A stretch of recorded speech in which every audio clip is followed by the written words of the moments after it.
Aesthetics एक अलग विषय हो गया है।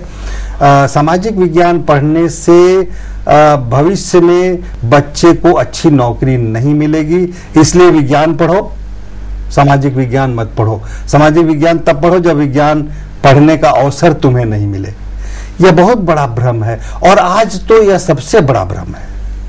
आज आप खुद जो जिन्होंने प्रश्न किया, मैं उन्हीं से अनुरोध करूंगा कि अपने इर्द गिर्द के वातावरण में, संस्थाओं में आप जाकर केवल अनुभव करें कि किस तरह के लोग अधिक से अधिक संख्या में वहां कार्यरत हैं।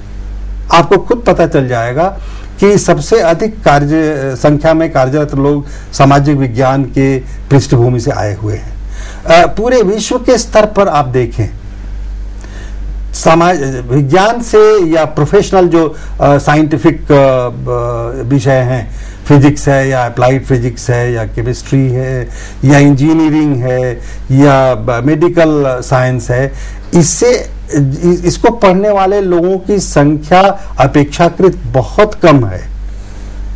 अधिकतर संख्या में जो नौकरी कर रहे हैं विभिन्न क्षेत्रों में, वो सामाजिक विज्ञान पढ़े हुए हैं। इसलिए एक बहुत बड़ा भ्रम है, और वस्तुतः सबसे बड़ा भ्रम यह है कि सामाजिक विज्ञान या कोई भी विषय हम इसलिए पढ़े ताकि हमें नौकरी मिल जाए।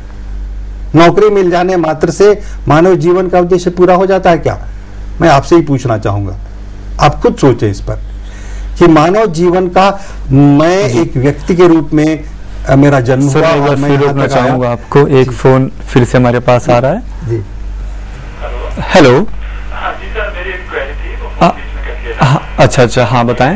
ये मैंने क्वेश्चन था कि अक्सर ये देखा गया है कि जो बच्चे कक्षा में अच्छा प्रदर्शन नहीं करते हैं, जी, उन्हें 10वीं में 11वीं में 8 लेने की सलाह दी जाती है। जी, क्यों होता है? अच्छा, उसी का जवाब आप सुन रहे होंगे कि यह हमारी गलतफहमी है कि साइंस जो विज्ञान के विषय हैं वो कठिन विषय हैं, उनको पढ़ने में अधिक मेहनत की जरूरत पड़ती है, अधिक बुद्धि की जरूरत पड़ती है, अधिक क्षमता की जरूरत पड़ती है, और सामाजिक विज्ञान पढ़ने में नहीं होती है।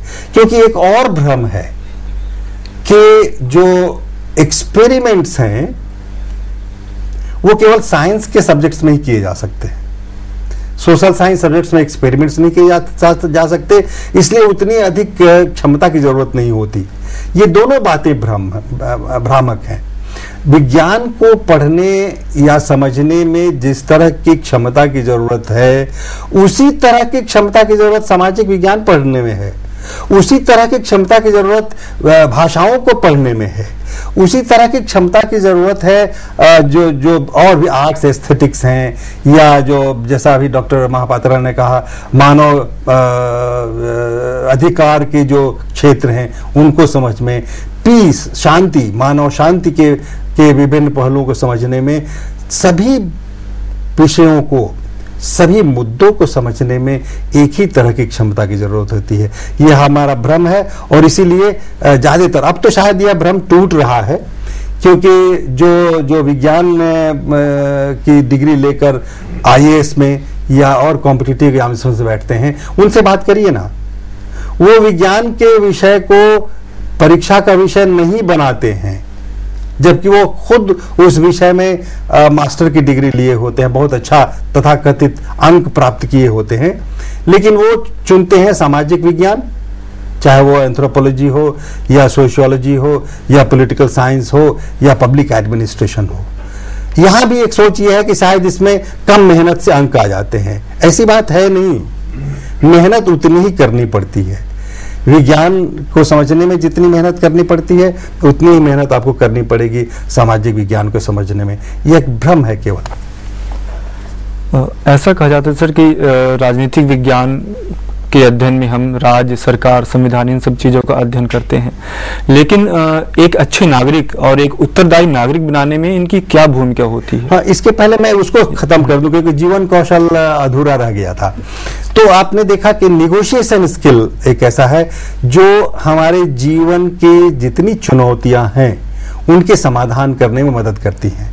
अब जैसे आप देखें एडोलेसेंट, जो किशोर अवस्था में लोग हैं, किशोर अवस्था में आप प्राय पाते होंगे कि वो अपने माता पिता से अलग होने लगते हैं और उनकी मित्र मंडली छोटी सी हो जाती है, जिस मित्र मंडली के प्रभाव में वो बहुत सारा ऐसा व्यवहार करते हैं जो उन्हें नहीं करना चाहिए। जैसे सिगरेट पीना शुरू कर देते हैं। या और बहुत सारे ऐसे बच्चे होते हैं जो पढ़ाई कर रहे होते हैं विद्यालयों में, लेकिन वहां से भागकर सिनेमा देखने लगते हैं। इस तरह का जो व्यवहार होता है, यह व्यवहार। एक सवाल आ रहा है सर। जी जी, हेलो। हेलो, हाँ जी, मैं अनिल बोल रहा था। हाँ अनिल जी, आप। मैं अपनी ग्रेजुएशन की पढ़ाई जो है जी, तो भूगोल विषय लेकर करना चाह रहा हूँ सर। जी, तो क्या आप कुछ अच्छे संस्थानों की जानकारी मुझे दे सकते हैं? जामिया मिलिया इस्लामिया, वहाँ पे भी ज्योग्राफी है, तो इसलिए आप तो बहुत नज़दीक हैं। आपके ये सारे दिल्ली के जितने सारे विश्वविद्यालय के नाम बता रहा हूँ, वहाँ से आप कर सकते हैं भूगोल में भी। उसके बाद आप फिर आपको कोई प्रोफेशन में जाना है, वो वहाँ पे जब जाएंगे आपको आपके टीचर बता देंगे कि क्या क्या उसका फर्दर एरियाज होती है जिसमें क्या प्रोफेशनल कोर्स कर सकते हैं, जो कोर्स के बारे में मैं अभी आपको बता रहा था। तो इसलिए आपको तो नज़दीक है, आपको बहुत सारे विश्वविद्यालय, बहुत अच्छे अच्छे विश्वविद्यालय है आपके पास।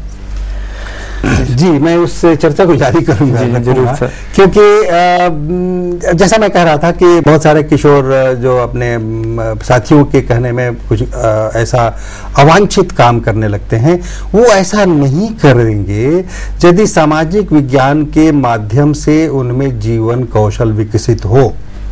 तो वो निगोशिएट कर सकते हैं, अपने साथियों से बातचीत कर सकते हैं, उन्हें समझा सकते हैं, उन्हें बता सकते हैं कि यह जो निर्णय है वो ठीक है, यह निर्णय आपका ठीक नहीं है।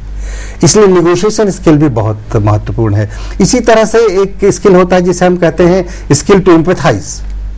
अब जैसे सड़क पर आप चल रहे हैं, साइकिल से टकरा गया, कोई गिर गया, उसे बहुत चोट आई और वह बहुत पीड़ित है और आप साइकिल लेकर भाग जाते हैं।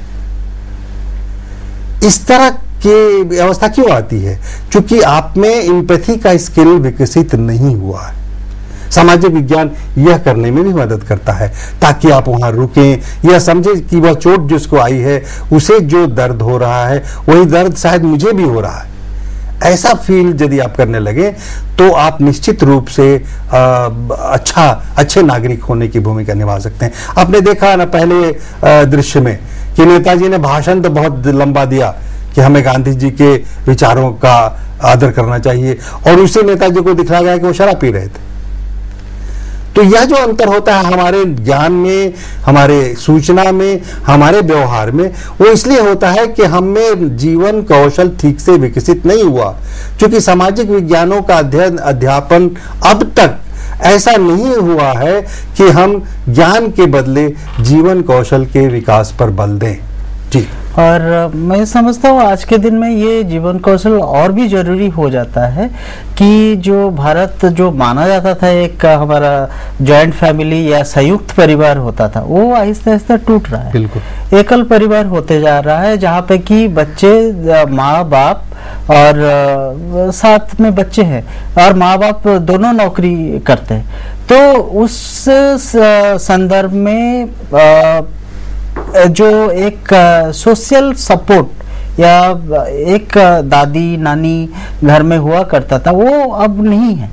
तो उस सिलसिले में इसलिए आप देखेंगे कि जब भी लाइफ में कोई एक चैलेंज आती है तो ये जो सुइसाइडल टेंडेंसी जो आजकल बढ़ गया थोड़ी सी फेलियर में, किसका फेलियर नहीं होती है लाइफ। अभी एक कॉलर हमारे साथ जुड़ रहे हैं। जी, रायबरेली से इंद्र चौहान जी हैं। हेलो, हाँ इंद्र जी, आप अपना सवाल बताएं। हाँ, मैं ये प्रश्न पूछना चाह रहा था कि आपका कार्यक्रम हमें बहुत अच्छा लग रहा है जी। अपने एक जगह एनजीओ की प्रतिभागिता के बारे में कुछ बता रहे हैं। जी जी। तो सरकार की जो कॉर्पोरेट सोशल रिस्पॉन्सिबिलिटी प्रोग्राम चलता है, इसमें कैसे सहायक हो सकते हैं आप लोग को? तो इसके लिए एनआईएस क्या प्रबंध कर रहा है हमारे लिए?